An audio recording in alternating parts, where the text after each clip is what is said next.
সুভাষ সরকার vote চাইতে গেলে বাড়িতে ঢুকতে দেবেন না, মহিলারা ঝাঁটা হাতে দাঁড়িয়ে থাকবেন, গোবর জল দিয়ে তাকে বিদায় করবেন। প্রকাশ্য মঞ্চ থেকে হুঁশিয়ারি তৃণমূল নেতার।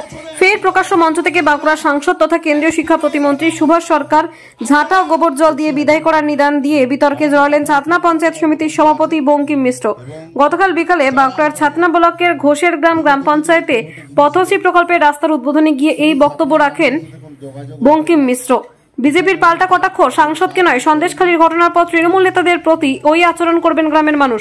বিভিন্ন সভামঞ্চ থেকে বিভিন্ন সময়ে বিভিন্ন নিদান দিয়ে বারে বারে বিতর্কে জড়িয়েছেন ছাতনা পঞ্চায়েত সমিতির সভাপতি বঙ্কিম মিশ্র। এবার লোকসভা নির্বাচনের মুখে সরাসরি বাঁকুড়ার সাংসদ তথা কেন্দ্রীয় শিক্ষা প্রতিমন্ত্রী সুভাষ সরকার তার আক্রমণের লক্ষ্য হলেন।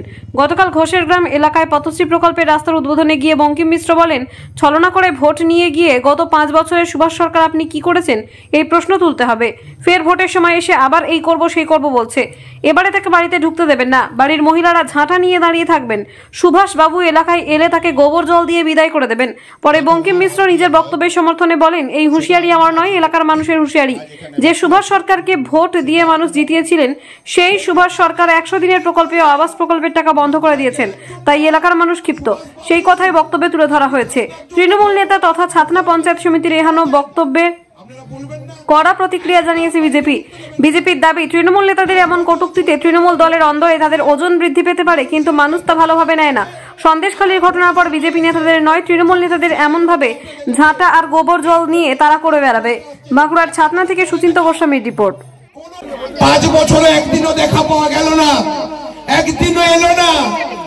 আপনারা বলবেন না যে আপনি কি করলেন বাঁকুড়া জেলার জন্য সুভাষ বাবু, আপনি ছাতনার জন্য, খড়বড়ার জন্য, ঘোষাগ্রামের জন্য কি করেছেন?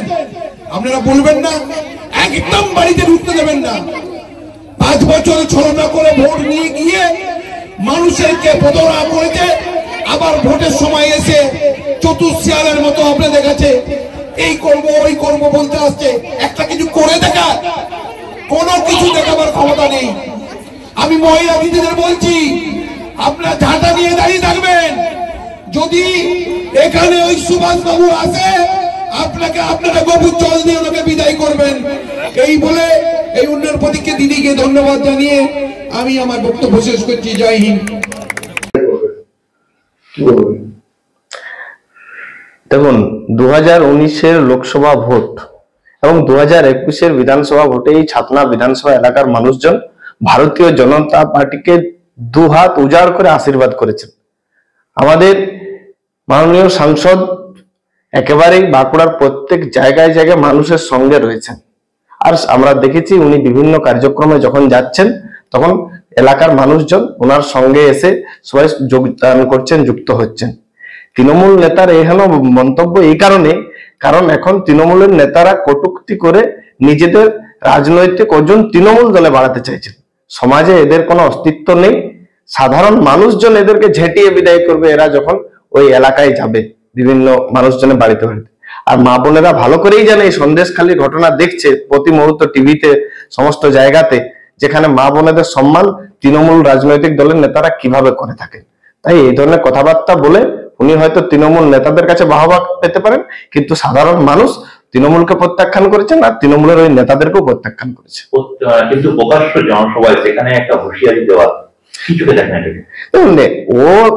উনি যে ধরনের নেতা আছেন তাকে আরো বড় তৃণমূলে পোস্ট চাই, আর তাহলে বিজেপির আমাদের মন্ত্রীকে এই ধরনের কথাবার্তা বলছেন এই কারণে।